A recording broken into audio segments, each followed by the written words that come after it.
That's okay. Thank you. All right, I will start with a quick introduction. My name is Corinne Graham. I'm a planner with Parks and Facilities Planning. Also attending tonight is Jennifer Shepard, and she is the program manager with Parks and Facilities Planning. And we both work for Recreation, Culture, and Facility Services. I have about a 10-minute presentation for you guys, and then it can be followed with questions and answers. So I will ask that everybody keeps their mics muted and holds their questions until the end. Oh,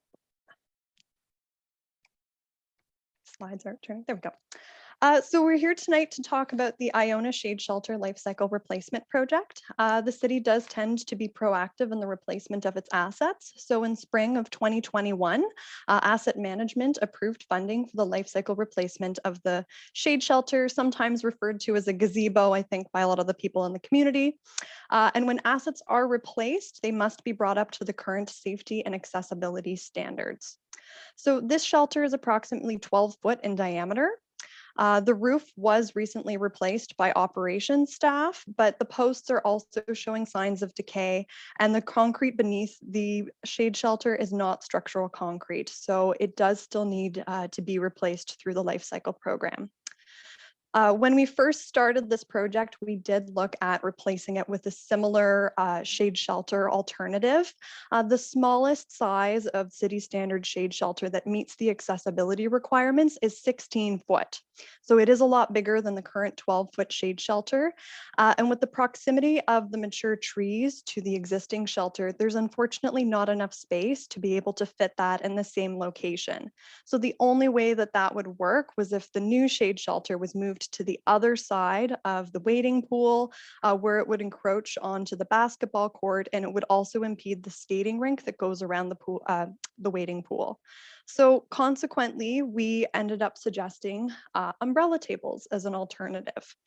We tried really hard to find a very similar equivalent, and the Icon umbrella tables offer an 11-foot umbrella. So they're very close. They're only smaller by 1 foot. They're hexagonal, just like the existing shade shelter, and they do come in a variety of color options. We seem to use red a lot. All of my photos have red, but the color options, we can send those over to the community if they really want to pick those and have their choice in what they want it to match the current colors of the park. With this option, we were also able to include a few extras into the scope. So we have one of the umbrella tables going where the existing shade shelter is. The second umbrella table is going across the other side of the wading pool. The original designs, it was encroaching a little bit into the skating rink, so we've been able to move it back. There was a very sad looking linden tree just right next to where we're putting this. This is going to be removed and replaced by 2 new trees that are going just south of the play structure. And with this option, we're also getting 2 new benches installed. The picnic table that is currently under the shade shelter is just going to be shifted over here. So it's still going to be in the park, still available seating. And then we're including 2 new signs. So the sign along Wesley Avenue is being replaced, and there's going to be a new single post flag sign installed along Iona Street for 911 emergency response. So just in terms of the project timeline, similar to all life cycle projects, we design in 1 year and we construct in the following year. So we do anticipate the designs to be completed this year. It will be tendered over the winter, contract awarded in the spring for construction to start in the summer. I won't have confirmed timelines or dates until the contract has been awarded. So until that tender process is complete, we won't be able to confirm any of the dates, but we will eventually share those with you. Just in terms of the process as to how we got to this point, we did post the initial public consultation from September until October, and we received 80% of the respondents did oppose the shade shelter replacement. Mainly it was due to the impact it would have on the skating rink. So they were worried about that second umbrella table impeding the ability to put in the rink. So we did coordinate a meeting on site with the community association where we were able to talk about those spatial constraints and kind of review what we're working with. And we were able to update the designs to avoid any of those conflicts and increase the scope accordingly. So those new designs, the ones that I just showed, were posted in November. We only received 4 responses. Again, there was no support for the new designs. I think people are still really reluctant to give up that very quaint wooden shade structure. And so now we're having the virtual meeting with the community association. Something that I noted during all of the public consultation comments that we went through was that there was a lot of comments that didn't necessarily fit within the scope of work of this project. So I wanted to offer to the community sort of what's coming up in the future and what opportunities you have to fit those comments into sort of a cohesive vision for the park. So the City of Ottawa applied and was approved for Investing in Canadian Infrastructure Program, which is federal funding being allocated to replace the children's play equipment. That project will commence design in 2024 and construction in 2025. So a lot of the comments that we did receive were for recommendations with what you want to do with the space. Some of them were really, really great ideas, and I really encourage the community to sort of talk amongst themselves and come up with a vision and a plan so that they're ready for when that project begins. But unfortunately, it's not within the scope of work for the life cycle replacement project.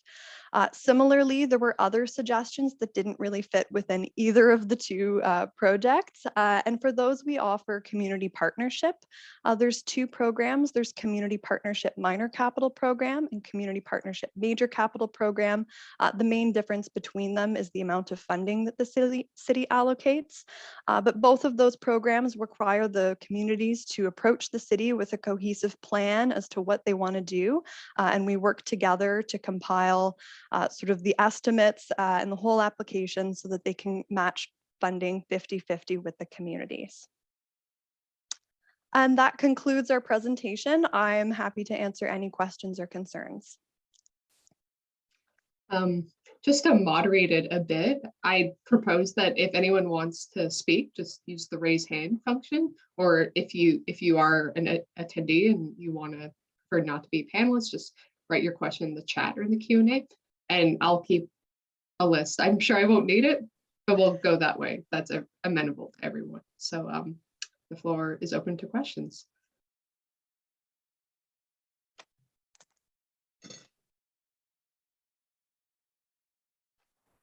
So Corin, I'm just going to recommend that you go back to the slide where you show the plan, just so that we have that nice plan to look at.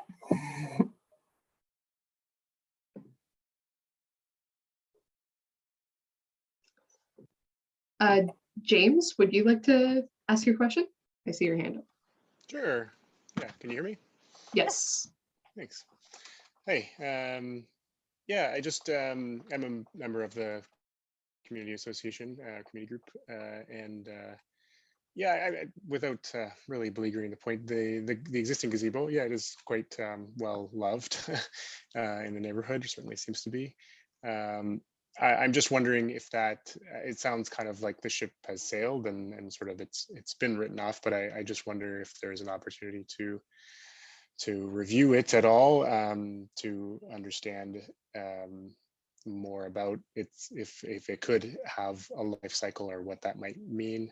I say this with the knowledge that so I am a structural engineer. I do this for a living. I used to work for a larger firm that was on the City of Ottawa standing offers, and reviewed lots of buildings, and never this particular structure, but lots of things like this.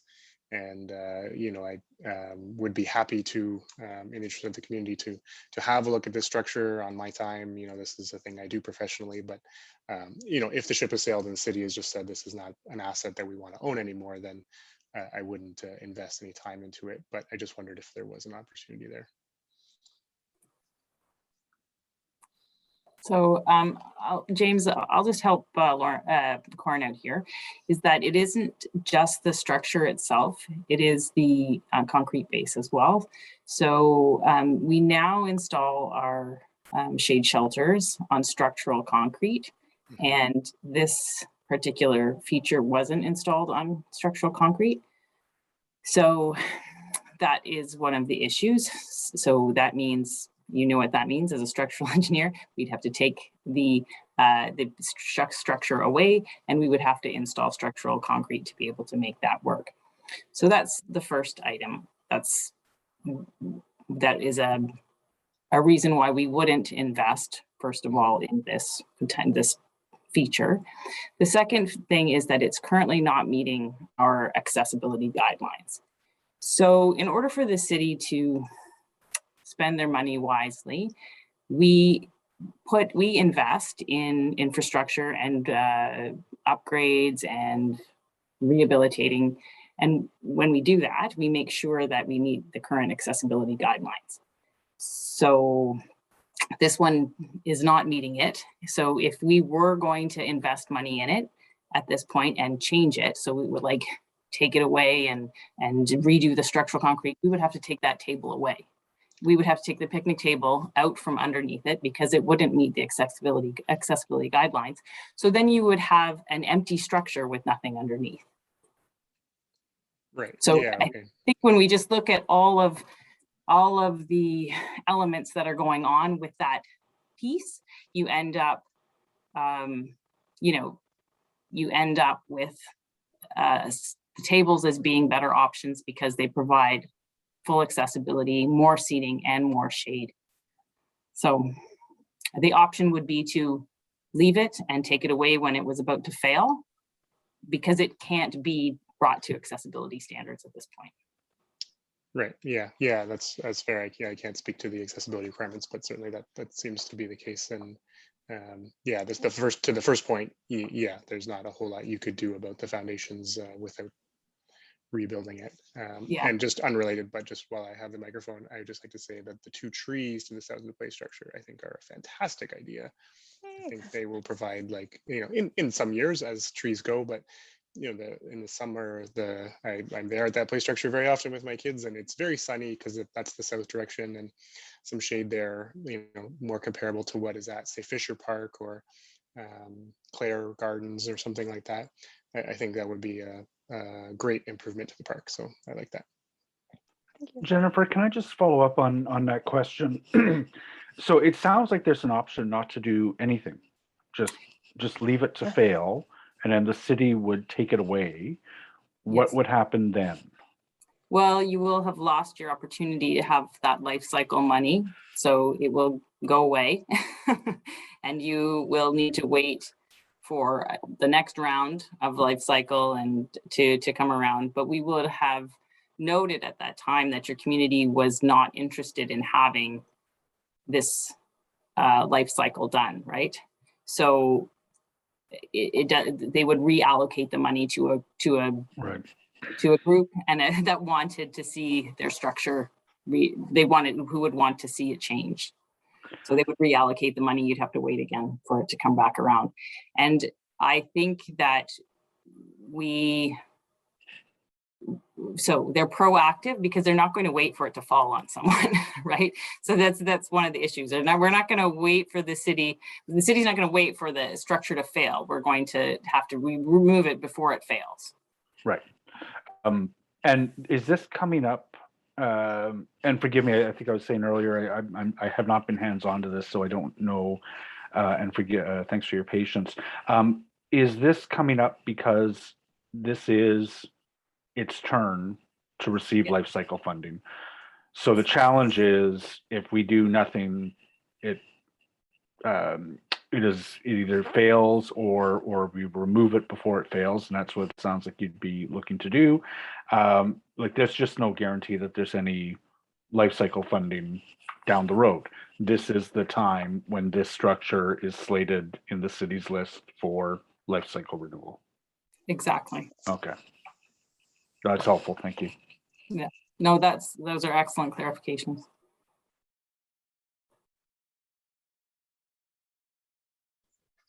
So returning to the order, I've seen the hands go up. Linda, you were next. Sorry, yes, I'm a long-term resident of the park. I've been living on the park for more than 45 years.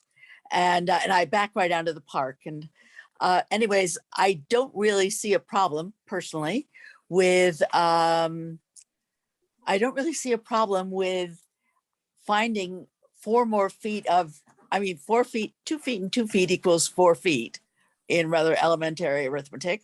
And I don't really see a problem with putting 2 feet more of structural concrete and 2 more feet of structural concrete behind. It's not going to infringe on any of the trees there. All I'm saying is that it's too bad now that space is going to be open. I have a couple of concerns about the metal umbrellas, because we know that the metal is going to really heat up with the summer sun. Some of it will be shaded. I don't think the one across the pool is going to be very well shaded, where the children will play. Thank goodness the benches aren't metal, because when they sit their little bottoms down to work on crafts and so on, they'd be sitting on a really hot bench. But they're certainly going to be baked from overhead with the metal roof, because that's like having an oven that radiates heat. Certainly we've always really enjoyed the gazebo just because it has a flavor of, rustic, Canadiana to our park, rather than sort of a Disney-esque approach to the park. As you know, we've worked very hard on our park and put a lot of work into it over the years.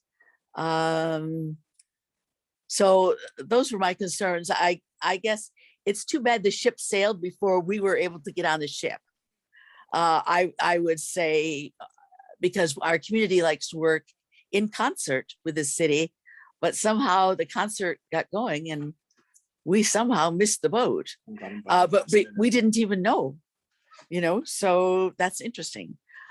So anyways, but those are my concerns. First of all, the rustic Canadiana as opposed to, and just the photographic image of what we now have. I understand. So I also don't quite understand the accessibility. Earlier this year in June, actually, I was walking with a walker and I had to walk in to the park from Wesley with my walker.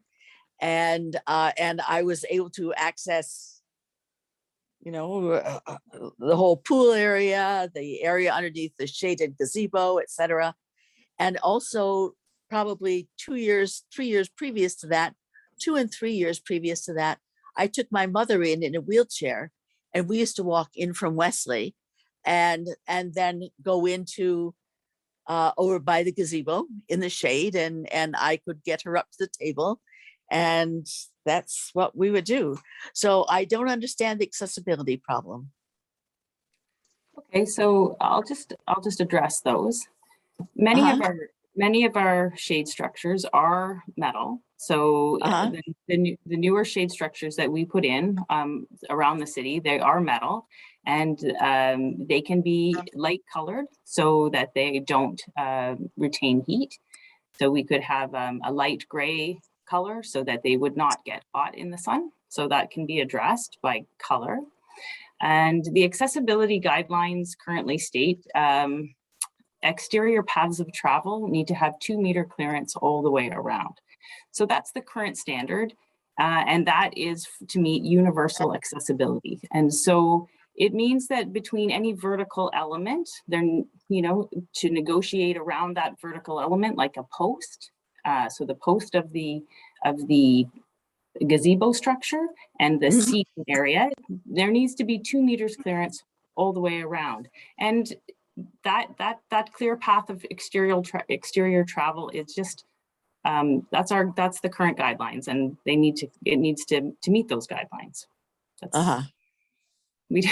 Even if you're capable, the guidelines are such that's what they are. I see. Who writes the guidelines? So the province writes the accessibility for all Ontarians guidelines, and then the city of Ottawa has another has guidelines for the city of Ottawa. I see. They're done with full consultation, and Oh. Oh, the But- full consultation's great. Well, it's not, it was not for this project. They Uh-huh. consult with various accessible, like in various groups. Right. Uh-huh. All right. Fine. Okay. So did I get all of your concerns? Yes, I'm not sure that you've really resolved all of my concerns, But- nor that you have really recognized any of my concerns. I just told you that I went in with a walker and a wheelchair. Mhm. One I was pushing, and the other one, of course, as a walking with a walker, I was also pushing and navigating, and I did not find any problem That's good to hear. getting in there. That's great. That's great to hear. That's good to hear that you're finding it easy to get into the park. That's great.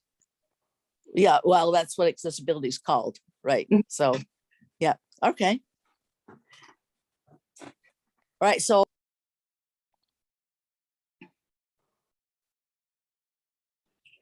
You've muted yourself, Linda.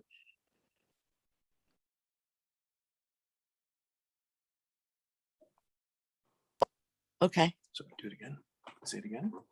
Oh, sorry, I was just going to say, so with further consultation, it just means that the community will be involved and will have an active voice working in concert with the city, as opposed to being on the receiving end of what the plan is.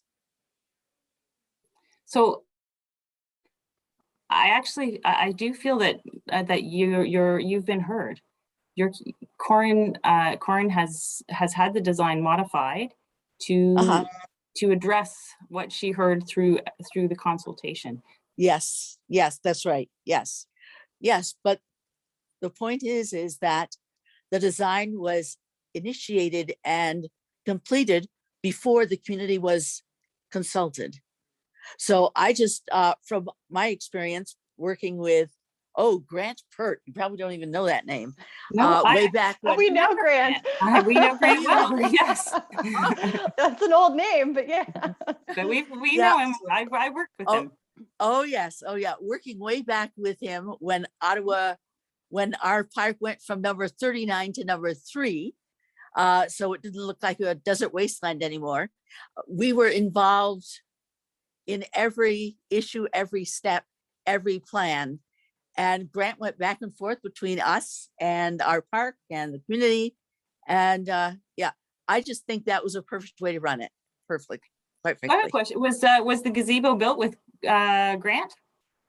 Was that part of the original Just design? after Grant, just after Grant. It wasn't with the original design, but it came in after that, and we raised money for it and raised money for the not this picnic table, but another big picnic table that we bought with our own funds, and planted trees also with our own funds and so on. But that was still in consultation with Grant. I can't tell you how many times we met with him, but yes, every inch of everything that happened, we were involved in the design and consultation. I just thought it was a perfect way to run it. That's great to hear. Yeah, Grant was a great landscape architect. Yes, he was. Yeah. Okay, there we go. I've had my say. Thank you.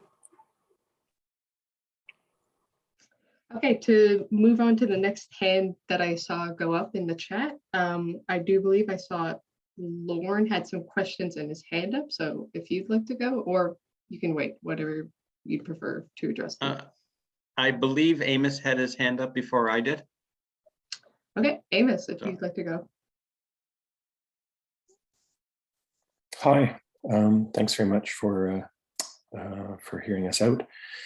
I want to echo sort of Lynn's comments that it's nice to find out that things are coming ahead of time and be a part from the beginning rather than having to sort of go, oh no, and scramble and stuff. That's kind of a bummer way to do it. I do think, given what I've seen about construction projects and stuff in the neighborhood, I find that if you can't find a 16-foot pad somewhere in that park to put a gazebo that has flexibility underneath, that then there's something silly going on here, because you know, I've got neighbors who are building foundations right up to their, you know, closer than they're allowed by the city tree bylaws. There's all kinds of people doing stuff all over the place, but in our park, for some reason, we can't pour a, you know, a 1 foot thick whatever structural pad. So that's you know, I think that should be revisited, because one of the issues with the gazebo, and although you don't see it, but that picnic table, you know, is movable, right? And we have, and we're able to sort of augment it sometimes as a community. If there's something's going on, we can put another little table in there. If there's people, you know, if there's hot chocolate at the winter carnival or whatever, like it's a more of a flexible space. If you bolt the umbrella to a top of a table that only like however many people can sit at it, you've lost that flexibility under some shade, right? For being able to do different things, or being able to just have a sort of a centralized spot for activities that are happening, maybe if it's raining or that kind of stuff. So that's one point I wanted to make. And then the other thing is that the accessibility guidelines, you know, if they're called guidelines, that's great. If they're called standards, that's great. But if you go and look at that, you know, we are humans, and we can look at that and say 2 meter clearance from between every vertical thing. And you're talking about, you know, there's what, 5 posts, and the rest of the space is open. Like, I don't need to, if I'm in a wheelchair, I don't need to go between the table and the post at any point in that gazebo. If you go back to the gazebo picture, there's not an accessibility problem that's going to require somebody to try and drive their stuff between the post and the table. So I think that's a, you know, that's a bit of a stretch. It's convenient, but it's not a. I'll tell you, it's not very convenient. It's difficult. It's difficult to meet the accessibility guidelines, and we have no choice. Yeah, well, I think that, you know, it's just too bad that we're all robots now, and we can't like make common sense kind of choices like, hey, you know what? I don't want a fixed chair under the umbrella, and you know, how would we do this if we were designing this with the requirements that are sort of being provided by the community, as opposed to sort of saying, well, it's got a 6-sided umbrella, so therefore it's the same thing. It's not the same thing. So I don't dispute that those would get well used, and they'll be, you know, they're a nice addition to the park, but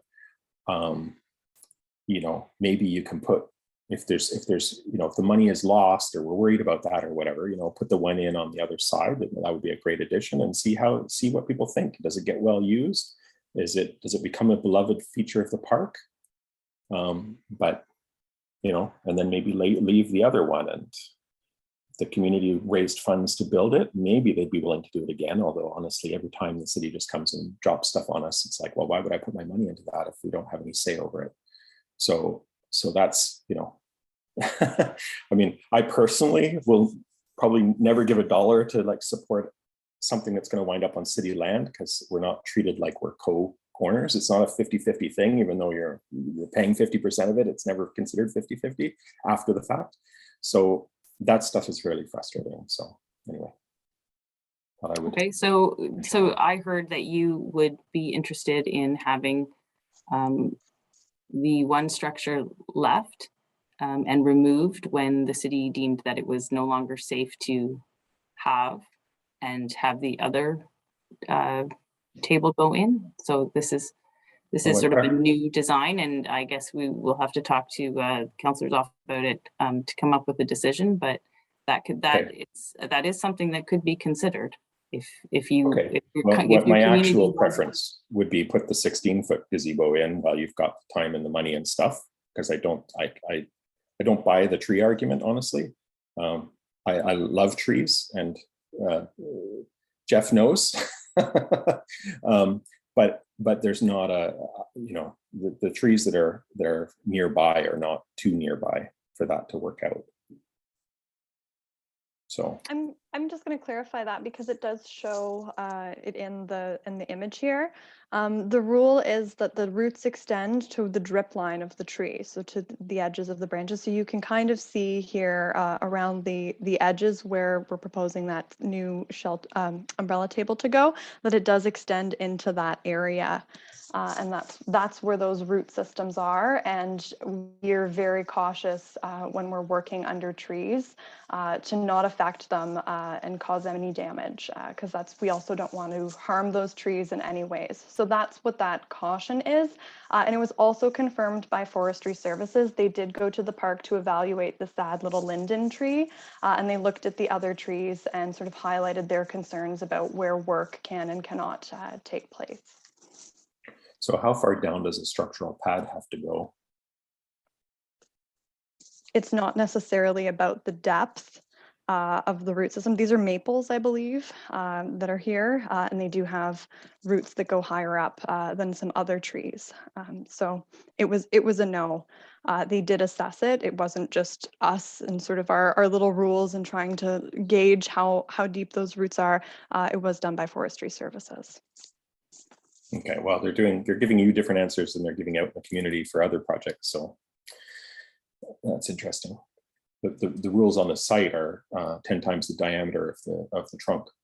So you know, if you look at that, is that where the canopy goes? I don't know, but I feel like by shifting that a little bit, you could probably get farther away from some of those trees, or maybe it can maybe the gazebo can be put. You know, you could still do these two things, and there could be something that can serve that purpose. Put where it's not going to be a problem for forestry. We can't You know, really as shift Linda it. said, it's 2 feet in either direction, and you've already got a concrete pad there right now. So pulling up the existing pad and pouring another one, even if it needs to be raised a little bit. Yeah, we can't shift it back because there's drainage that goes behind as well. Mhm. So it's a tight spot in there. And unfortunately, we can't get that 16-foot structure in there. The only alternative that's feasible is to move it across where it encroaches on that basketball court. I mean, you could explore elsewhere in the park, but then it wouldn't be servicing your wading pool or your skating rink. So it sort of defeats the purpose of having a shaded shelter in that area. Mm-hmm. Yeah, okay, well. Don't know what to say. Like it's you know, all those kind of processes and thinking and stuff all happened outside of our view. So it's hard to know whether there's alternatives or creative solutions or other compromises that people would want to make, because we just got the one plan. So this is better than what was proposed for sure. But I think the you know, as Linda was saying, you know, the community works hard to try and make the most of these spaces and stuff, and we're the ones using it. And although I don't have a wading pool sized kid anymore, I spent a lot of time there, and being out involved in some of the community association activities too. I just see how it's used. The park is used year round. So anyway, I'm glad that the rink and the sort of the basketball stuff is being factored in now. But hope we can find something that's not like you know, do you have to buy just these off-the-shelf umbrella bench things, or can you you know, design something and make it, or can the community help with that in some way, you know, to find something that works better? Because I think having one that doesn't have the you know, the fixed chairs is would be good. So I'll just point out that you still have your table that you can move around your site. Mm-hmm. So you still have your movable space, and should you go by the way of a partnership agreement and want to you know, design and get an engineer and get a CSA stamp for the a new table that you design in the future through the partnership program, that can be done. It doesn't have, this can be stage 1 and the partnership can be stage 2, but you would have to meet all of the, you'd still have to meet the safety and accessibility guidelines and the structural guidelines for anything that was constructed in the future. So, but it's not out of the question that you could do something through that partnership that's individualized to your community. Do you have a shopping list somewhere that you use to pick up these tables and things? And is there something else we can pick?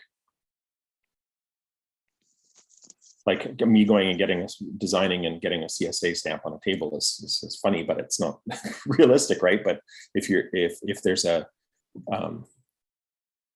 like, there's all kinds of architects in the community. There's other people. There's a few companies that offer these kinds of tables. What Corin did was try to find one that was the most similar to the existing shade structure that you have. So she looked for one with the largest canopy and that hexagonal shape. There are some that have squares, and so she was looking to try and find one that would match the best with your community. And wouldn't mind a chance to look at what some of those options are if there's a you know, some option that isn't, you know, single post, like, you know, there's only 16 foot and then there's these tables. So maybe there's something in between or something that would fit that's not quite so fixed, but anyway, doesn't sound like that's an option. So I'll let it go now for Lauren.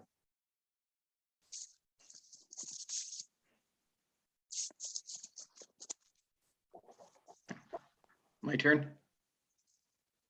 Yeah, go ahead, Lauren. Okay. Now, thank you for holding this meeting. Notwithstanding my comments that I'm not sure couldn't have been advertised a bit better. And thank you for the initial meeting and at least moving the tables so we don't lose an integral part of our skating rink. As I expressed before, I am concerned that we had to react instead of doing this jointly with you after we discovered what was being proposed. But I guess I still have a lot of unanswered questions, some of which I've typed in. I appreciate there's accessibility standards and things are supposed to be brought up to those codes. But what I don't understand is whether that applies to the entire park or just certain structures. So, I'll just jump in there because when we come in to do a renovation, that piece must be brought up to standard. So if we were going to come in and do your playground, then that playground needs to be brought up to accessibility standards. When we come in to do a shade structure, that needs to be brought up. It is too cost prohibitive to try and do the entire thing at any one time. So as pieces come in, we must bring them up to standard. So in effect, we could end up with a table that's very accessible, but anybody who has limited mobility and lives on the south side of the park will never get there because there's no path from Iona into the park. If they can't make it to Wesley, they can look at the accessible table from a distance. Well, there needs to be an accessible route into the park, and there is an accessible route into the park. So all the facilities have to be accessible if they're upgraded or worked on. Yes. But getting to them, only one route has to be accessible. Yes, you need to be able to access the park with an accessible route. Okay, fair enough. Going back to the concrete pad and the tree line, looking at this schematic here where you have at least the crown of the tree is overlapping the concrete circle by the wading pool. Are there not roots under that concrete pad? And is the tree not still flourishing? The city plants trees along sidewalks, which have maybe 2 by 2 feet of opening. Admittedly, they don't often grow well, but you see examples of trees all over the city that are put in place by the city that have very little permeable surface. The goal here is to have this tree thrive. Well, I suspect a well-established tree, and we're not talking about the linden, but these well-established trees have deep enough and pervasive enough root systems that a few extra feet of concrete coverage over them will. So and I've got a hear you. neighbor who had a big maple in his driveway. It's a city tree, and his driveway looked like a corduroy road. The city came in 2 years ago, took off the asphalt, shaved the roots down, and repaved his driveway. And the tree doesn't look any worse for the wear. So when Parks and Facilities Planning, so this is our group, when we are tasked with a life cycle replacement, we have to go to the other internal departments. Forestry Services, part of our department, said to us, please do not, you cannot encroach on these tree roots. In this circumstance. So we needed to follow our Forestry Services, our internal guidelines. Oh, I could be cynical and ask why the planning department doesn't do that with development proposals. Well, they're not our department. So Forestry Services requested this of Parks, and we accommodated our Forestry Services, our tree experts. Our tree experts told us, Corin is a planner. She's not a forester. Our forester told us this. She's listening to the tree expert in the city. And I guess similar to what James said, what if citizens were to come forward with another person who could be deemed an expert on forestry? Would there be any opportunity for the city to listen to them, or? You would need to approach Forestry Services. Okay, so with your forestry expert, approach Forestry Services, and if they wanted to change their opinion, then they would come. Then they would tell us a different opinion. But okay. Currently, we are going to listen to our forestry experts. Okay. Presumably, much of this, I think, is coming down to cost. If the gazebo were to be located side of the circle, and the small pieces of equipment be moved over to where the gazebo is currently, would that give sufficient room, notwithstanding the cost, would that give sufficient room for everything? If we were to rebuild the gazebo on the east side of the park. So I just want to confirm, like where the seesaw is, yeah, like where the sand in that area, within that area. Yeah. And you want to no longer have the seesaw? Well, it's not there anymore. Yeah. Okay. And you'd have all the room on the other side. Presumably, you'd have room for the little house or the seesaw, and not damage your tree roots. Well, you would still have. So when we do play areas, they excavate, they install drainage so that there's no pooling in the play areas, and then they install engineered wood fiber.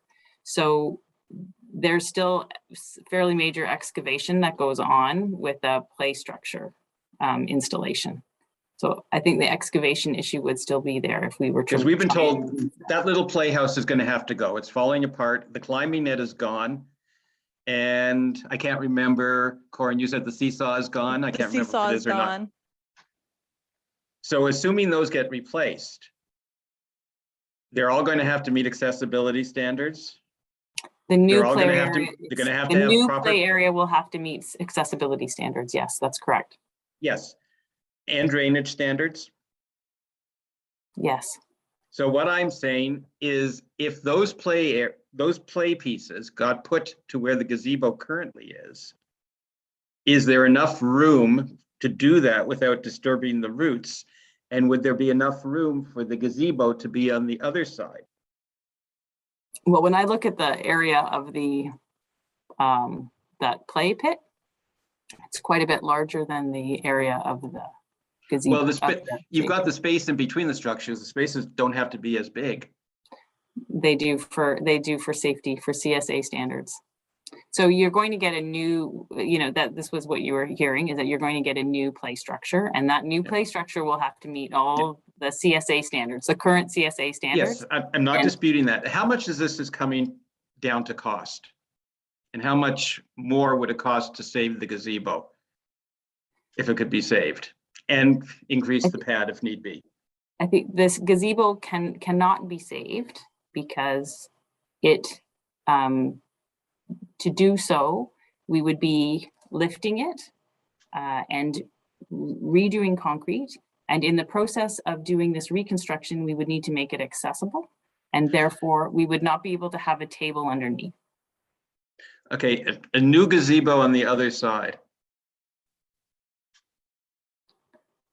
So Corin explained that that was looked at, and that it was the area was impeded, the drainage and the tree roots impeded the ability to provide a big enough structure to have a table underneath.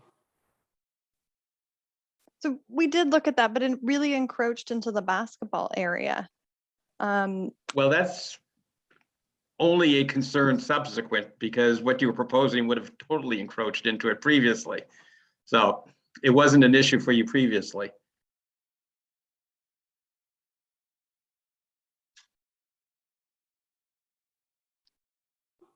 Lauren, I'm a bit confused as to Here. what you're proposing. I did I'm share the saying- initial designs that we Yeah. looked at that 16-foot shelter, and it did encroach on both the skating area Well, if and we the had- basketball net. If we had two, no, the structure we saw, if there were two tables on the east side, it would encroach.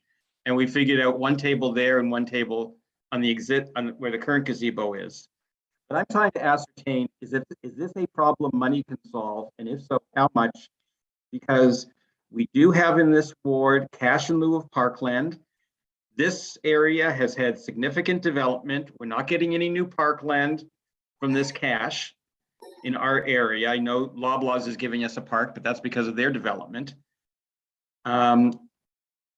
I don't know how much Jeff has or his priority at this time, but there could be money there and there could be fundraising, and often things come down to cash. And every time I've asked the question, I'm getting other answers. No, I mean, a complete redevelopment of the park would be endless cash and could probably solve all your problems.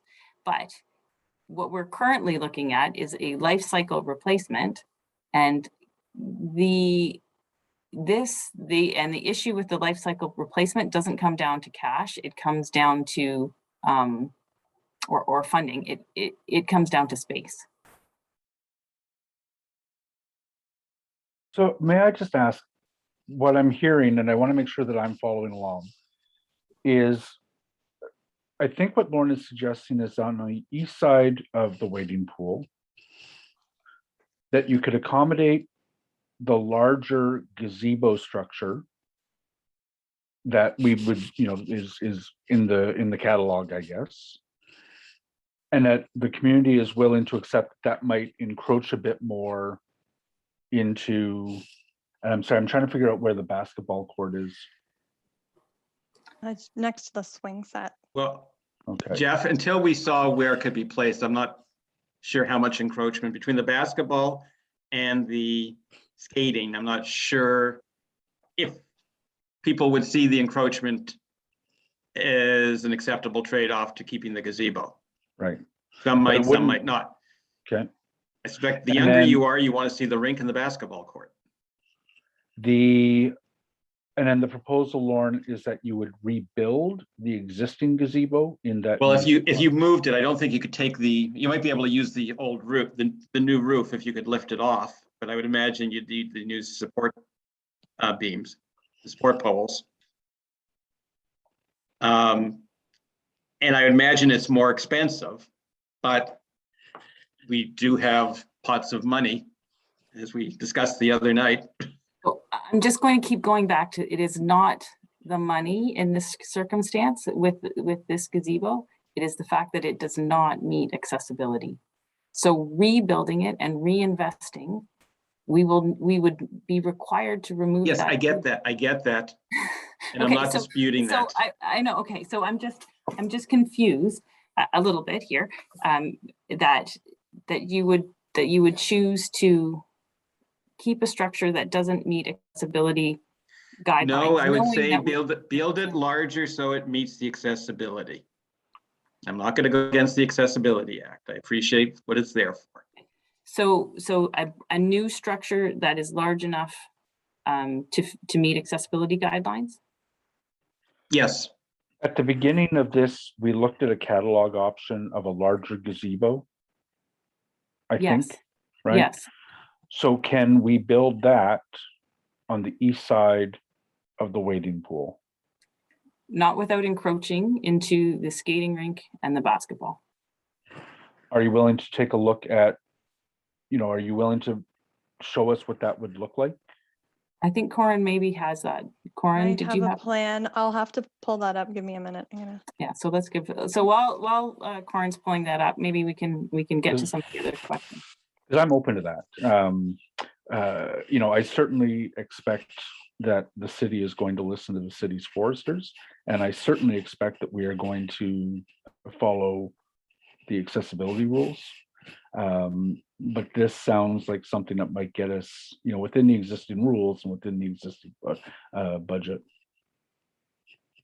Okay, so while Corin's doing that, I think James had Margaret, his hand. James had his hand up first, but Margaret had a in the chat saying she would like to speak. That's true. Mark. And mute. So I'm not going to go into some of the other stuff that's already been mentioned. Corin, when we met, one of the concerns, and you were talking about forestry and their concerns about tree roots and things, the current trees all around where the pool is and the what do you call it? The trailer, it's all paved right up to the trees. So did they see a problem with that? Because those poor little trees are just paved around it. I don't understand why this pad is being such an issue when they've totally, those trees, I don't even know how they're growing. They did. Those were definitely flagged, and it's been highlighted as a concern for future projects. If they're going to be replacing that, it's going to be incredibly challenging with those trees and the tree roots heaving that asphalt. So it was noted, but it's not specifically pertaining to the life cycle shade shelter replacement. Okay, and probably my next question is not that as well. We talked about bike racks, and where I see the current table being moved to was where we were talking about putting new bike racks, because currently our old archaic bike racks that are going in the history books now, I don't know where they're going to go, because we really do need proper bike racks. People come there all the time by bike, and they're currently just being lying down. They have nowhere to park bikes. So where you're proposing to put the old table was close to where that crazy chess table that no one has sat in that I have ever seen in my life, and under a light as well. So I don't know where the bike rack, what happened with that. That seemed to fall off the plan. I know it might not have anything to do with this. So ultimately, we included the two trees. We got some bushes. That picnic table can pretty much move anywhere in the park. It doesn't need to be there. I think we just put it there for the purposes of the design. Oh, sorry. I'm trying to pull up the designs, but I'm only getting every second word of my computer right now. It's not happy that I'm trying to connect onto the city servers. Give me a moment. So yes, we did look at the bike racks. There's a substantial delay on bike racks right now. And so I'm not sure that one, they would meet the timelines for construction on this project. And the other one was because we're including the 2 new trees, the removal of that tree, and a few extras, is that I didn't have enough funds for a brand new bike rack. So operations agreed they would move the bike rack, preferably to a location that suits sort of everyone's desires as to where it wants to go. It's something that's quite easy to but it doesn't address the funding issue or the supply delivery delay issue. Okay. We've We'll ordered a go few bike offline and talk to here, Lauren about but that because we can those chat bike about racks bike racks. are archaic and ridiculous. Also, Lauren's point about moving the gazebo to the other side, that linden tree, yes, it's lousy and it's not growing properly. And, you know, whatever, we saw that it was a poor tree not flourishing. That's removed. And maybe the benches can be adjusted. But yeah, I mean, we got a whole sand area there that could make a beautiful gazebo there. I think we should really truly look at that. I think that might be an option. We're so stuck on the gazebo being where it is. Perhaps we put some benches over where the old gazebo is, or put the old table, leave it there, and look at a new gazebo elsewhere. I think that's a great idea. I just want to quickly add, if you've got a funding issue on bike racks, I'll pay for bike racks. Thank you. Yeah, no worries. It's we at Tilbury, I know we wound up over budget, and I threw a few bucks into that. So Because we've got the old ones that just fit your tire in, and they're oh, actually 2 buildings that you can't fit a bike in. So how many bikes at a time do you have? oh, I don't know. Don't ask me at a time. I don't know. We need to have a place where, because people come with kids and trailers. So right now, no bike other than one of those kids ones that don't have pedals kind of Yeah. thing could fit. Balance So bikes. we've never had a usable bike rack. So I don't know how many would be Okay. that. I'll just throw that in because, like, yeah, I've got $2 million worth of CIL, and I have a plan for how to spend that, but $50,000 at a time or whatever is, I don't mind doing that without the community's input. It'd be So. great to have a good reusable bike rack. That'd be awesome. So Corin, keep that in mind if there's a funding problem, please. Thank you. That's it for me. Great. Awesome. Thanks, Mark. That was a good resolution. I like it. I heard money. I'm good. So I think Okay. Corin, you're still trying to pull up some plans to sort of show Yes, what they're, that. they're loading. It's Okay. really challenging if I'm on a video call. I might actually shut off my video and it'll speed up this process. Yeah. And we still have James and Linda, their hands up. So Sure, yeah, I'll jump in again, I guess, while the drawing's being pulled up. Well, I mean, I had a question, and then it seems now there's a possibility of building a bigger gazebo, and I mean, that's very exciting. I like that. But with the existing one, just because I like old structures, is there, I guess, first question, if the community with a bunch of volunteers and a bunch of elbow grease were to just move the gazebo somewhere else in the park, and we poured some new foundations for that, did that all like by ourselves, is that allowed, or is it like as soon as No. you touch it, you modify it, you got to meet the accessibility requirements? yeah, and you can't you need to have a partnership agreement to be able to do work on city property. So however it goes, you'd have to enter into a partnership agreement so that you could have all the insurance coverage and anything that's on city property. It needs to be the gazebos are stamped by structural engineers, and we need to make sure that they're safe. So you can enter into a partnership to do, like we said, earlier, you can enter into a partnership to meet all the requirements and build something. Or I guess I'm just wondering if the yeah, certainly I don't talk about like doing a covert like at midnight and like no but like does the accessibility part preclude any kind of partnership, because it's like, well, we're not going to do a partnership because it doesn't meet accessibility requirements? No, you would still need to meet accessibility. So you can have that, you can have that shade structure. You just can't have any tables underneath it, right? Because that doesn't meet. So if you wanted to have that, you wanted to have you know, some shade tables, and you wanted to, you know, get a partnership together and find a location for this other gazebo that doesn't meet accessibility requirements and wouldn't have a table underneath it. Yeah. You could do that. So you would still need guidelines, but you couldn't have so like it. Yeah. Okay. No, I understand. That's fair. That's you can't put it back with a table underneath it because it doesn't meet accessibility requirements. Exactly. So then, just because it is an uncommon thing, it has these nice curved wood members, and it seems a bit of a shame to throw it in a landfill. You know, could it be auctioned off to the community? Like, is there something we could, you know, like put it in my backyard, but I feel a bit guilty just being here. I haven't had that request before. Because basically the entire tax base pays for what goes into a park. It doesn't tend to just be given to someone. I wouldn't think so. But I haven't had that question before, so I would have to look into that.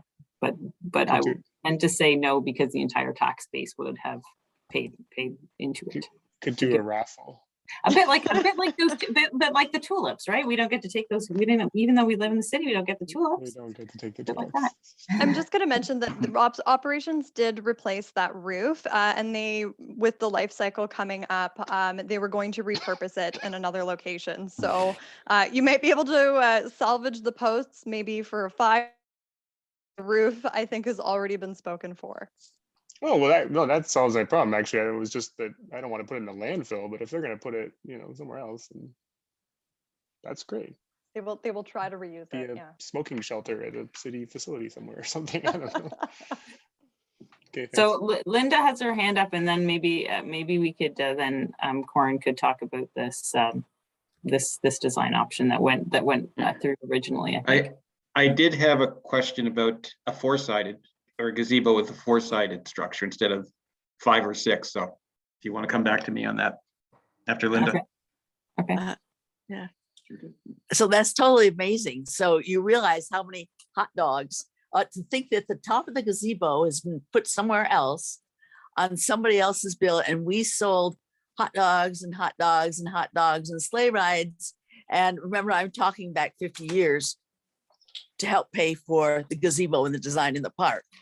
And we didn't know that it was going to be sawn down and handed off to somebody else. I mean, that sort of gets me. I just think that's really, really weird. Excuse me.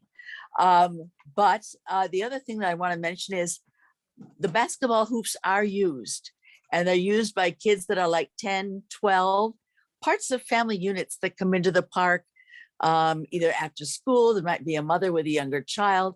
I think the basketball hoops are important to be there. And as Lauren has mentioned before, our funding for the skating rink is dependent on us having two ice surfaces. And that's so that the kids that play hockey don't interfere or hurt with their hockey pucks. You know, for the younger kids that are just learning to skate and need a safer place to be. But certainly basketball hoops, someplace, seems like they should be able to be located without interfering with, oh God, we can take down that ugly cement structure in back of the pool house that is just a blight on the landscape, that is supposedly holding what, chlorine and whatever else? No, it's holding the snow blower. Oh no, is that true? It's yes. holding the snow blower. Without the snow blower, you lost your rink. No one's going to want to shovel. Oh my God. Oh, we always shoveled it. Yeah, we always shoveled it. We always shoveled, yeah. Well, good for you. Yeah. I'm not. That's wild. Yeah, So pretty awful structure. That's great. So could we have, would it be now a good time to have Corin show this and talk about this option here? And then Lauren will come back to the four-sided. So I'm possibly sharing my screen. If someone can confirm Yes, that. you are. Okay, it's You not are. in the PowerPoint, it's in a PDF. So this was Wow. that other design. I did share it Gazebo's with top Lauren and- and the community before. You can see it really does encroach into that children's play area. So the proposal was to actually shift it this way, but in which case it would encroach into the skating. But if you guys are okay with it going into that sand pit where the children's play area is, then it's possibly a consideration. But you do need to be aware that the basketball net is right here, and this shelter will somewhat impede the kids' ability to play basketball. We're proposing to move the bench that we would be removed from over here, so to adding the 2 new benches over here. And the picnic table under this shelter was actually going to be very specialized so that it could meet the accessibility standards, because it's still a pretty small size of shelter, so we can't put a square or rectangular table under it. So I think you're still going to have that issue that it's not a movable table under the shelter. It's going to be fixed onto the concrete pad. Lauren, I think I heard early somewhere in this conversation you'd asked about a 4-post shelter. Well, I guess what I'm wondering is if the problem with accessibility is having 5 or 6 posts and then having them far enough apart that someone in, I guess, some form of motorized chair or scooter can get in. What if it was a 4-sided, a gazebo with 4 support posts? Because those will for the same size roof, those will be farther apart. So do you have any gazebo designs that that are 4-sided, regardless of what shape the roof is? No, I believe the 4-sided, the 4 posts are square, are the hip roof, the square hip roof. I don't know what that means. What a hip roof is. So just the square roof. So if they have 4, then they have the square roof, not the. So each post is a corner of the roof structure. So you end up with 4 corners and 1 peak. Okay, and would that fit, give us the size, and allow the accessibility, sort of for the same size we have now? On the pad, the existing pad. Sorry, I'm confused. So are you asking for a 4-post, 12-foot gazebo? Is that what the ask is here? Well, we were told, I believe we were told, that the problem with the existing gazebo is that the posts are too close together for accessibility. Well, and you'd have to make it bigger. No, the posts are too close to the picnic table. It's that there isn't 2 meters clearance around the table to be accessible, to meet accessibility guidelines. It's not that the posts themselves are too close together. It's that the distance between the post, this vertical element, and the picnic table is too close. Replace the picnic table with the chess table, Lauren. Yeah, I was gonna say, just put in a smaller table. That's a good one. Just put in a smaller table. It's not the only problem though. There's not the only problem, because you have the other problem of the structural concrete and the posts are rotting. Yes, So but then there's a number of problems. But if you had a smaller table, you could rebuild it, because you're saying I don't think if that's you going to work. rebuild it larger, it interferes with the trees. But if you had a smaller table and can rebuild it to the same size and it's accessible, then perhaps we won't have the tree problem. So you think your community is going to be happy with a square metal table? I think they should be offered the question as an option. You know, the city thought they were going to be happy with what was proposed back in the summer or earlier, and clearly they weren't. So I don't want to presume but we've been, what's going to make the community happy without asking.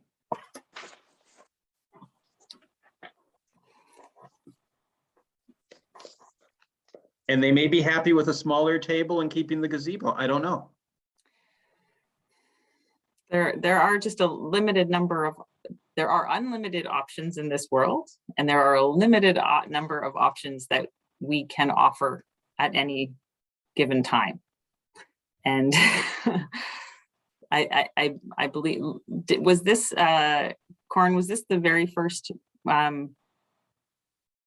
iteration that went out to public consultation? This one didn't go out because of the space constraints. When I circulated internally, it was a no. So that's why we proposed the other two design options with the umbrella tables. Okay. Just in terms of, sort of creating a new design, these are life cycle replacement projects, and the scope of work is very clear, and we try to use things that we've done in other locations and our city standards to support this. We're really happy to have community input and feedback, and we can certainly look at putting that 16-foot gazebo that meets those accessibility standards. And if the community wants, to move forward with a portion, we can ask asset management if they're willing to fund a single umbrella table, and that we can look and leave that other space open for future designs. But often in life cycles, it's not an opportunity to design something new. We're here, we need to replace this asset, and we have the funding that's been approved now. And I think we need to be a little bit cognizant of that the funding was approved for the design this year and construction next year. So when you're going and you're looking at something, we work on lots of community partnership projects, and some of those take years to develop new designs and things. So again, we're happy to ask asset management if they're willing to do one picnic or umbrella table, or if you guys want to explore that 16-foot on the other side, which kind of impacts that play area, we're willing to do that. But in terms of creating something entirely new, I don't know that we necessarily have the time at this point to offer that as an option. Well, that's why it initially mentioned that this ward has a significant amount of money in the cash and lieu fund. And I know Jeff has his priorities, but he did say 50,000 here or there might be accessible outside of the major priorities. The other question I wanted, with what you're showing now, you expressed concern that that is too close to the basketball court and possibly the skating. If the seesaw got moved to the other side where the gazebo currently is, could you push that gazebo back a little bit farther from the basketball court? So I will give a tentative yes. However, that's the area that has been approved for that investing in Canadian infrastructures funding, which is federal funding. And when there's changes to that area, it could impact the eligibility for that and those funds. So I would need to ask. That's not a simple yes or no. I need to confirm whether or not that has any impacts to your future projects in the park, because I don't think you want that to happen. No, but I'm sure Yasser Nakfi would be, he's very community minded, so he would be interested in knowing what was happening and if his assistants could make sure it wasn't jeopardized. It's just the rules around the grant. Has nothing to do with Yasser. It would be the rules around the grant, the way the grant application was written. If it's that it would have nothing to do with what Yasser could or didn't like. This is Ottawa. Politicians can let their wishes be known, and if it's determined that it's not a significant enough change. Just be careful on that, Yasser, or Lauren. You don't want to, just as I cannot tell these folks what to do, if we do something that jeopardizes putting in place a potentially good future play redevelopment, I wouldn't want to be the one responsible for doing that. Well, can a meeting be had with these people beforehand to see what modifications can be made without jeopardizing the grant?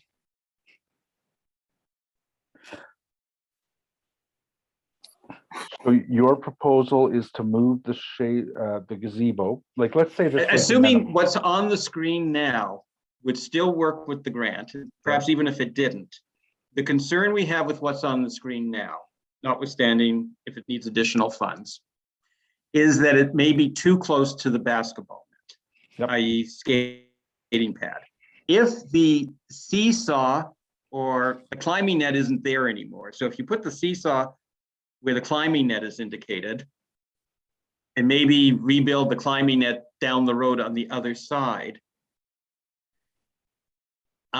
could you push the gazebo back far enough so that it wouldn't interfere with the basketball and the skating? If that is, I'm going to tell you that I think there is not enough room on that far side that you're currently talking about for a new for a redone play area. When I look at the play area and knowing how play areas need to be expanded with the current safety guidelines, I can tell you that it will not fit and you can see the drainage swale on that far side. It won't fit. You will be jeopardizing the redevelopment of the structure of the play area. Jennifer, when they redo the play area, are they going to redo it? I ran into this at Baby Friendship where they have an accessible pathway around the play area as well. Is that a requirement for redone play areas these days? No, they have to have an accessibility entry point. Okay. So it doesn't need to have an accessible pathway all the way around, but it needs to have an accessible entry. So that will be something that they have to do. They have to have. And that's going to take away space from equipment. And Lauren, I'd just be careful. I would not be comfortable pushing the gazebo further into that sandy area today, because you're going to find out a few years from now when there's money available to put in place a redevelopment of the play area that will be welcome by members of the community. You're going to find out you don't have enough space to do everything you want to do. I don't want to be a naysayer and Eeyore on that one, but I've well, I'm seen also a couple of saying, these I coming realize through. you're limiting the space, but I'm saying some of those play structures, some of the things that are there could go on the other side by the play structure. That's what I'm suggesting, not squeezing everything in. There's a whole field there. Well, then you're getting into the rest of the rink, but Yeah. But depending on where you put it. I would just having seen these things moving through, I would take the advice that Jennifer and Corin are giving you, because they're looking out for you on this one. Yeah, I mean, the truth is, we're here to try and give you the overall best product that we can under the given circumstances. We have no goals or reason to do anything other than that. And when our designers have looked at the different options and the existing constraints on site, they explored giving you almost exactly what you have and felt that it encroached too much on the existing features. Moved towards trying to come up with a creative solution that gave the community a similar amount of shade and seating and met the accessibility guidelines. And then when Corin heard that it was misplaced in a few ways that encroached on your skating structure, listened again and moved again to try and make the best design in this given circumstance for your community. I've heard a lot of listening and really trying to make sure that your community gets a new playground in the future, gets adequate shade at the time, has good seating, now potential bike racks. I've heard a lot of good things come out of this meeting, and a lot of good changes that happened from the previous meetings.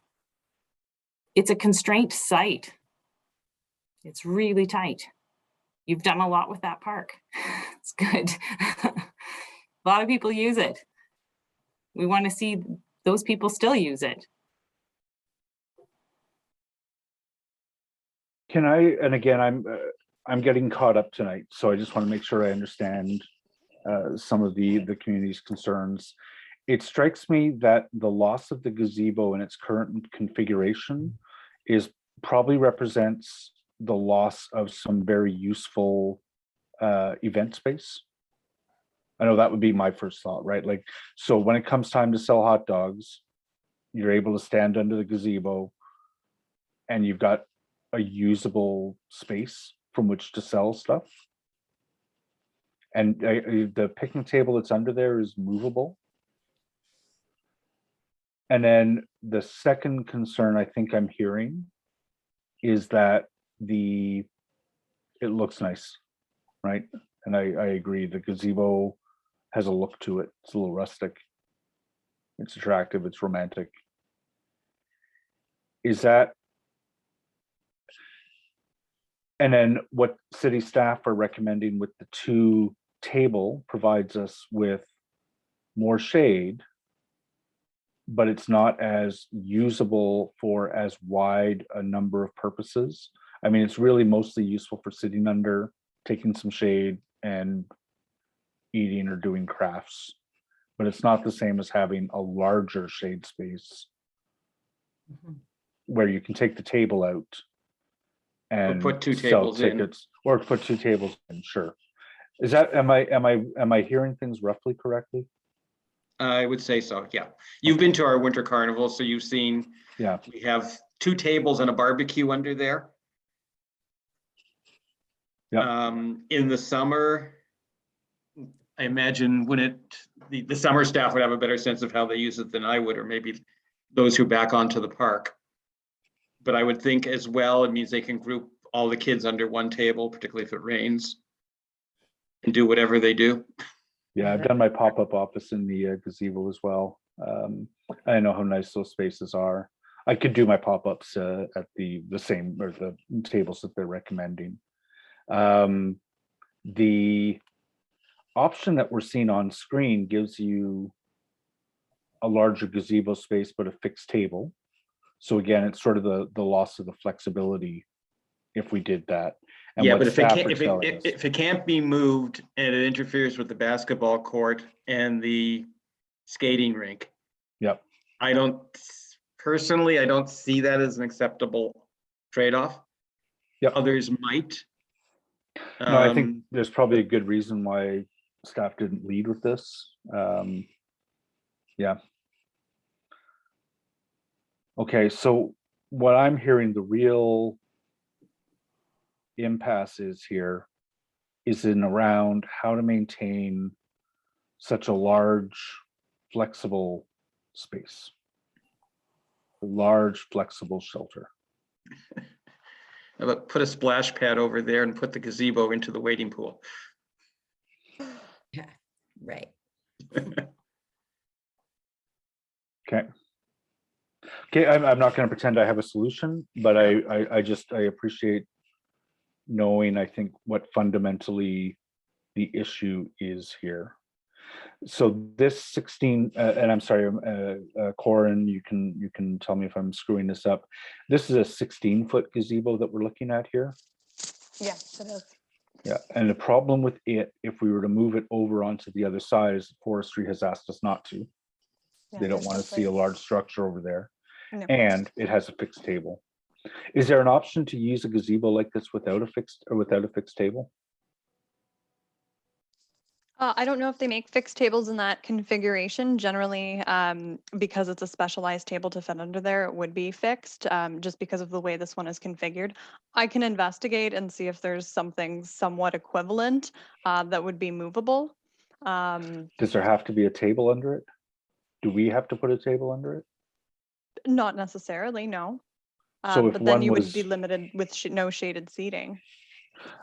Right, but if one was to go under there, and if this, not the city, but if there were a picnic table in the park, and when residents, there's no staff around, residents move that picnic table under the shelter, you know, we're not gonna move it back.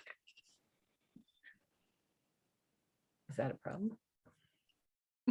But the problem fundamentally is that you can't move it to the location where it's at. And city staff's advice is that if you put it in this location, it is too tight. Is there a 12-foot version of this? No, the 12-foot doesn't meet the accessibility requirements. Shit. The smallest shelter that we have is the 16-foot because that's Okay. what meets that accessibility Yeah. standard. Okay. You know what I know you're going to say it doesn't meet it, but with the existing gazebo and a table that if someone comes in and they're in a wheelchair or a scooter or something, you can just move the table a bit. You know, if 4 people come in, yes, I can see it won't work, but if one person comes in, you move the table and it's accessible. Mhm. The problem with that is, you know, I do want to see the city following the accessibility design guidelines.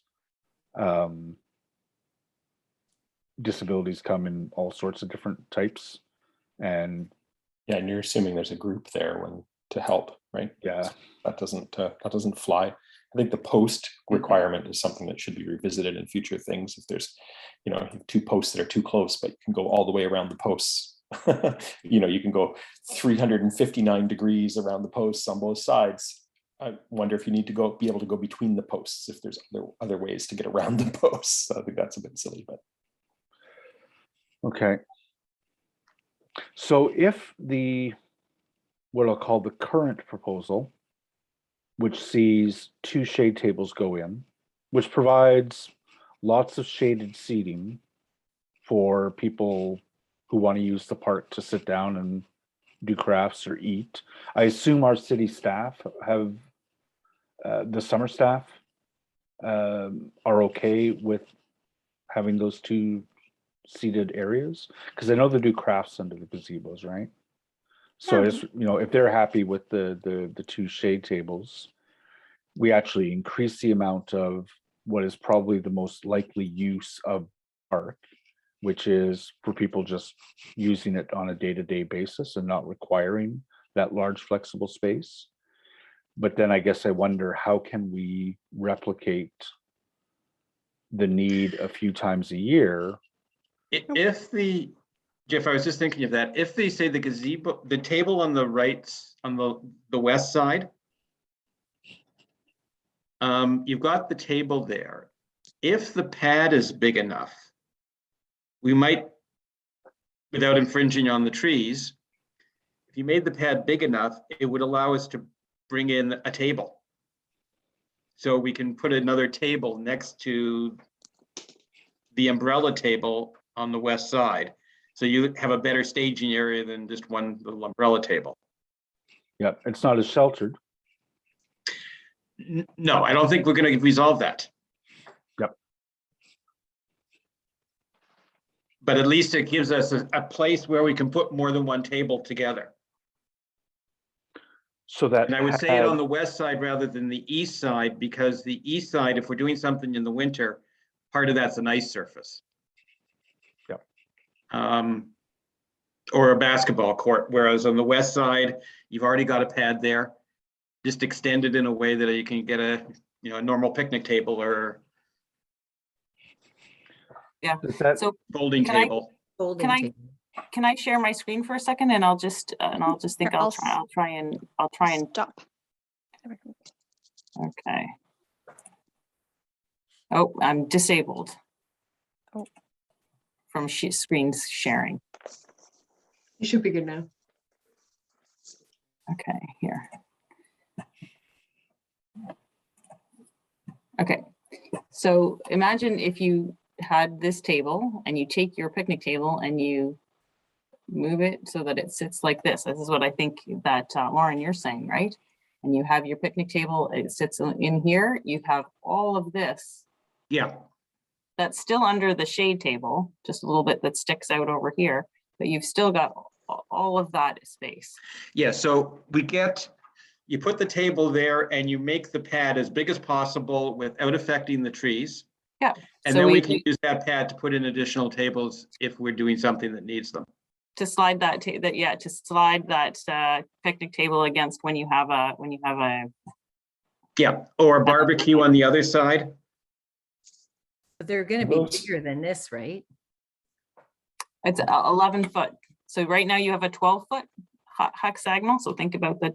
And then this one is 11. So it's only, what you currently have is 6 inches wider on this side and 6 inches on that side. So I thought we were talking about a 16-foot. Oh, when we talk, that was the proposed single shelter. Oh, okay. So If we this get is a the if we get a double gazebo. umbrellas. Oh, I see. Okay. And these, the seats that are attached to the umbrella table, Yeah, so this would they're be only on 3 sides, right? for the accessible tables. Yeah, we have one that's open. And then the table height is a standard table height. So Exactly. if you could slide a picnic table up against the Yep. umbrella table on the side that does not have a seat, and Yeah. it would line up. Yep. As long as the picnic table is also a Yep. standard table height. Mhm. So this is the actual table, because the picture before had, okay, I get it. That was the, don't forget it. I get it. Because But you're this has saying, in the middle. but you're saying this is the table, except it's only going to have seats on 3 sides. Yeah. Yep. Both of them or just one of them? Just one. Just one is required. Okay. You can have both be accessible if you prefer, but just one is required to be. So it would be important that one go, because we're To the area talking that's a little about, more easier to get to. yeah, and that the table is angled so that that side without the seat Yeah. is angled toward a bit of pad. Now I have to So figure out that how to stop sharing. Yeah, but it's probably a little more, like, I don't know what your normal considerations are with respect to where to put the side that doesn't have a seat. Or do the contractors just say, make up their mind when they're installing it? We can specify that. Yeah. Yeah. So it would be important to pay attention to that.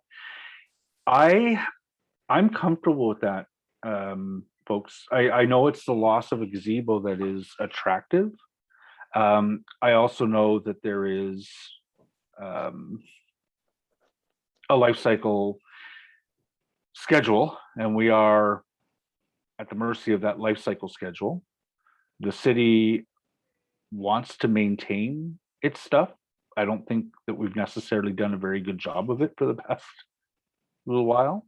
And when the opportunity comes up, I'm not going to be the one to say don't, because then the opportunity could well be lost for a very long time. And it would be a worst case scenario for me as the counselor to be the one who stopped it from being replaced, and then no funding available to fix it, so that it just gets taken away when it's about to fall, and then there's nothing there. And I worry about that. Just with I worry about that. I am loath to ask staff to use the larger structure on the west side, particularly if there is a playground redevelopment coming up, because I am very concerned about how tight that is. And You mean I don't on want the to. east side, Jeff? Is that what you're Sorry, talking absolutely sorry, Amos, on the east side. about? Okay. And I am not going to be the one who asks city staff to ignore the advice of our foresters and of our disability rules. So I'm in a place right now where the staff proposal, I understand why they're doing it. And I think for the events that are being held in the park, and for me in Parkdale Park, how important I think events are to community building. I think you have an option, you have a viable path to continuing to have functional, usable space from which to do the activities you want to do, if not even bigger, by the time you slide a picnic table up against another table, so it becomes larger. That's where I'm coming from. So I apologize, I have hijacked the conversation, but I will be quiet and I will listen to the remaining conversation. But that's where I'm at right now.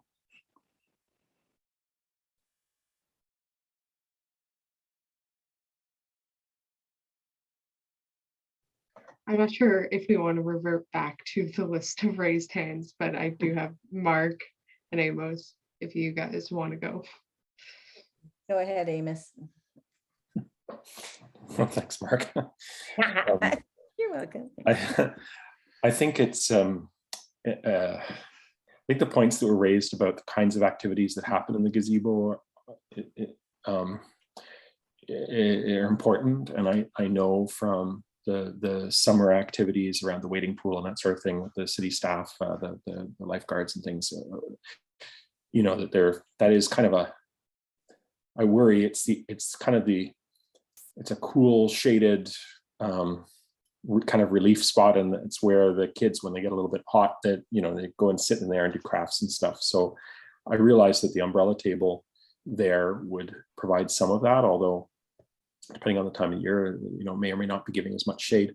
But it's so I think that I'm okay with that piece. I do sort of wonder, the picture we saw with the sort of the east, or I guess it's kind of more northeast positioning of the larger gazebo, and maybe not having a fixed table under it.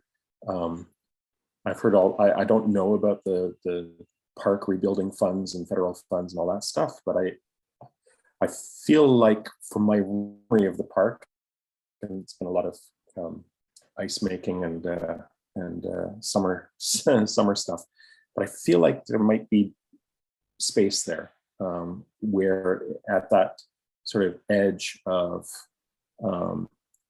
between where the I didn't even know the seesaw was gone now, but the seesaw was, and it's kind of tucked into that spot. The basketball court, it's I mean, it's obviously not a full court, and there's no lines and all that stuff, and in the winter it's used for skating. But I do wonder if there's a way to squeeze that 16 foot in there. I don't know. I'll probably go out and take my tape measure and go and walk around a bit and stuff and see what's going on out there, because it feels like when we're looking at this on the screen, it looks very constrained, but you know, there's a lot of tree lines and canopies and stuff that are going in there that might be making it look more crowded than it is. So anyway, just a thought. I wouldn't want to give up on that necessarily immediately, but that plan that was there, I mean, could it not do potentially both, right? So you have the umbrella table where the old gazebo was is right now, and then a 16-foot shelter fit in somewhere on the other side, you know, if it can be done in a way that doesn't ruin future stuff or encroach too much on the court / rink. Anyway, that's my thoughts. What I was going to add is the basketball seems to be the problem.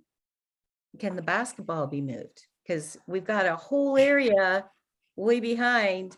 We got a ton of grass. No one uses it. And it's beautiful back there on the path coming into the park behind the shelter. I mean, maybe basketball gets, you know, farther down the line, because right now the pavement is in such bad shape. I can't imagine anyone playing basketball there very well, because it's just in horrible shape. And maybe this is our chance to put the, you know, like, I know the rink kind of nuzzled in there, but maybe that basketball net is where we should be putting a new large size gazebo and moving the basketball, just putting it out there. So that this area is all truly circular, and basketball is usually, it's not, and plus the swings are right there. The balls could go hit anyone playing in the swings or anything, and have the basketball a little bit more removed so it's more usable and have a smooth surface.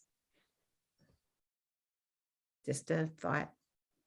Yeah, the basketball hoop is probably not the biggest concern there. It's making sure there's still space for the small rink.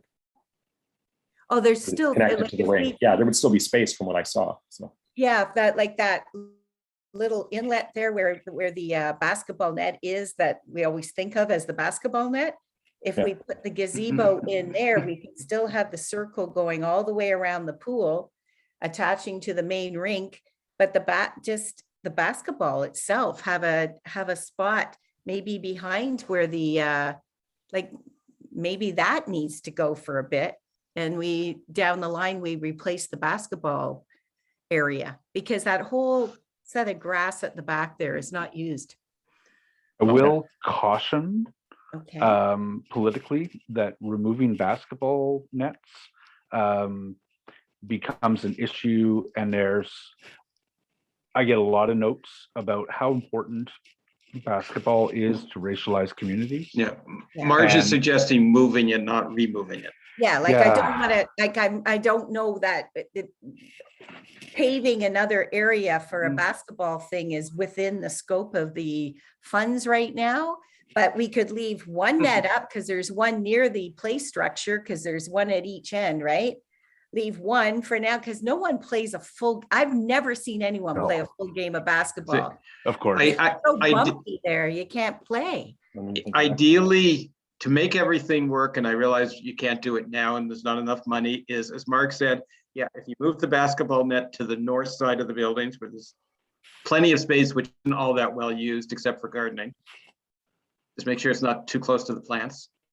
And move the swing set slightly somewhat south. Then you still have enough space for the rink. Yeah.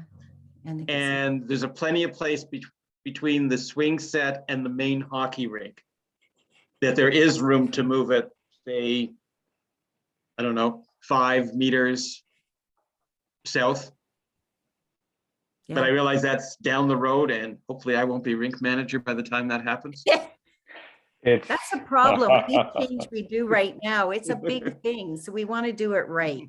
yeah. And it's maybe we need to, think outside the box. I know this is a big pain for you guys. You'd like to just plop things in, and we appreciate that our park is on the roster, but this is huge for our community, and there's a ton of kids in this community.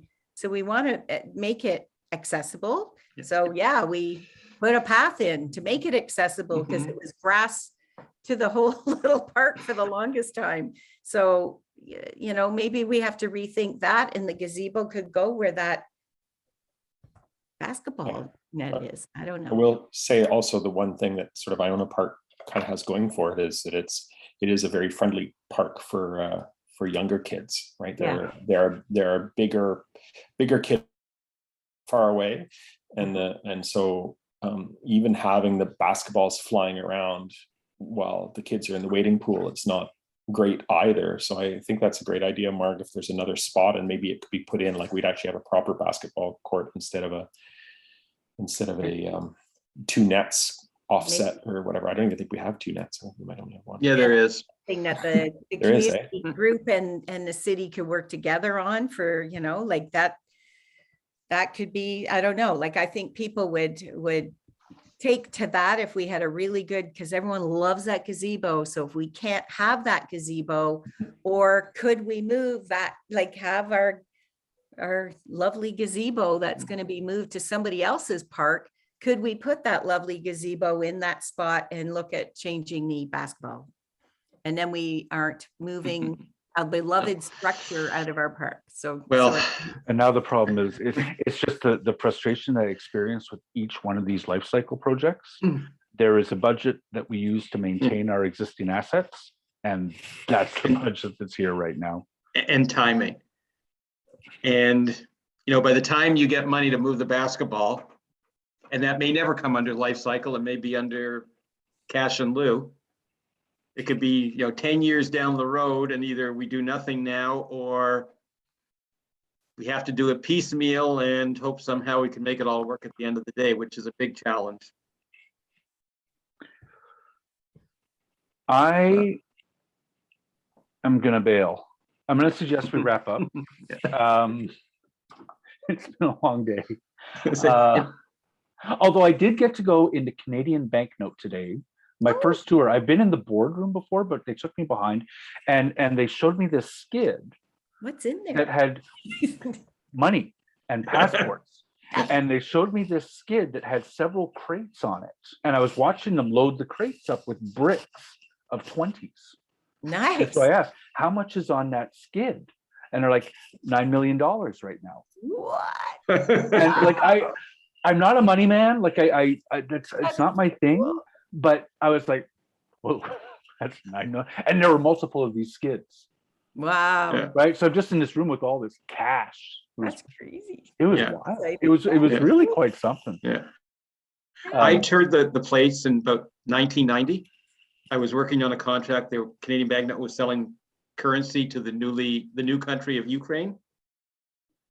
And I was involved with finance, and I got a tour through it. And what was astounding is on one machine, you see the Ukrainian currency coming off. Next to it was the Canadian currency coming off. And next to that was Canadian Tire money. What? No way. They used security printing for Canadian Tire money. Now that was back when you got 4 cents on the dollar. Yeah, yeah. The other thing they're making there is, well, they use the two facilities, right? Because they've got the Richmond Road and then Yeah. they've got the Gladstone. I was in Gladstone today. The tobacco stamps, like millions and millions of dollars worth of provincial tobacco stamps. Really? Yeah. And each one of those stamps, I'd never noticed when I was an evil smoker, has a unique number on it. Oh, I didn't Yeah. know that either. I did not know. Who looks at the stamp? But anyway, sorry. I'm but it has been a long day, and I'm going to suggest wrapping up. I feel as though I have a very good idea on this. I'm not going to walk out of here tonight and tell Corin I'm fully on board. Go for it. I want to think more about it. You're going to have a few more thoughts over the course of the next couple of days. But at some point next week, my suspicion is that I will tell Corin I'm comfortable with this. Like, I understand the trade-offs and balance. This is the appropriate thing to do. But I do invite you to reach out to me over the course of the next, 4 or 5 days. And if there's something that hasn't been raised here tonight, or that you think I'm just, underestimating as something that's important, please let me know. Can I just ask what the process is? So Yeah. will there be, based on what happened tonight, are you going to revise the drawings a little bit? Like, it sounds like one change or two changes that we've got is the bicycle racks can probably go in at this time, thanks to Jeff. And that we talked about maximizing the concrete pad on the west side to enable us to put additional seating in, flexible seating. I think those were the two main things. Yeah, and I'll just tell you that we wouldn't do a new design drawing, like we wouldn't do a new concept design posting for that. We could just reassure you that they're going in, and we would move forward with the construction drawings, the next set of drawings with those comments put in. So we wouldn't do another set of drawings, bilingual and accessibly rendered, to put up on public consultation. We would just we'll talk with Jeff, and then we'll make sure that we're in agreement with how we're going to move forward, and then we'll move forward with the next set of working drawings. If I might ask, how many comments you received in the second round, and if you got anything that was not raised tonight and is something that is useful or something you might be able to act on? Lauren, we only received 4 comments. One of them did not pertain to the life cycle project. It was a suggestion for the upcoming children's play area redevelopment. And the other 2, one supported the trees, and then I think most of them just sort of expressed this sentiment that they're really disappointed to lose that very charming wooden structure. So that was mostly what was reiterated. There was no direct opposition, though, regarding the umbrella tables. It was more just the removal of the wooden structure. Okay, well then I'd say based on that limited response and sort of a sense of resignation, that perhaps as you revise things, you don't have to go back for another public consultation. Keeping it in the smaller group is probably sufficient, at least in my mind, I would say. I don't know if others agree with me around here. Everyone had the option to join in. Yeah. When I make up my mind at some point next week, I don't want to do it immediately because folks here may have my expectation is going to be that they just get on with the job now of whatever it is they do, designing and tendering. You've met your goal when all sides are either equally happy or equally unhappy. At the CRTC, that was almost explicitly our goal. It was like, is everyone pissed off? We're probably on the right track. Well, hopefully we didn't piss everyone off here today. Oh, you guys have been great. We We appreciate definitely it. did not try to do that. 5 to Yeah. 9 on a Thursday night. You're doing your thing, so that's good. Yeah. No, and Corin and Jennifer, thank you very much. I do appreciate you joining us for a long meeting tonight, but I think there was a thorough discussion of the issues. Even if we're at some impasses, I think everyone understands why we're Well, doing what we're doing. So, I think we made a few improvements tonight, hopefully. yep. Yeah. Yeah. I'll, Keep an eye on those contractors, though. Yeah, If the you know table's what? supposed to go a certain way. It's not going to happen unless someone's there at the moment they're putting it in. Honest to God, at Ross and Scott, we Yeah. worked for months on a pork chop, like in the road, a concrete curb that Yeah. would force people to turn right. And the city staff were like, "We understand you. We agree. We will make sure that this goes in." The LRT team poured it. It does not do what we told them to do. Yeah. Right? Residents are writing to us as they're pouring. It's like, this is not what we agreed to. I'm writing to the city. This is not what we agreed to. The city's like, this is not what we agreed to. I swear to God, if you're not there when they're doing it. Yeah. You've Your got to catch offices. the people who are pouring the concrete. So anyway, Yeah. just heads up when Totally. that table goes in. If somebody's Make not sure it's right aligned there, the right way. and make sure Well- that the Well, accessible if you spot see- is if on you the see north the- side or if you- whatever. If you see the engineering drawings and they don't do it to the engineering drawings, then you can go after them for breach of contract. Yeah, but somebody has to agree to want to do that and spend And money if- going after them. And if they're engineers, you can also charge them with professional misconduct. Well, it's the Hopefully people we're who not pour the going down concrete. that path. I'm signing off. Yeah. Thank you very much, everyone. Steph, Thank thank you. you very much for pulling this together. Have a Yeah. great night, everyone. You Bye too. now. Thank you. Thanks, Thank everyone. Good night. Thank you, everyone. Thank you, everyone.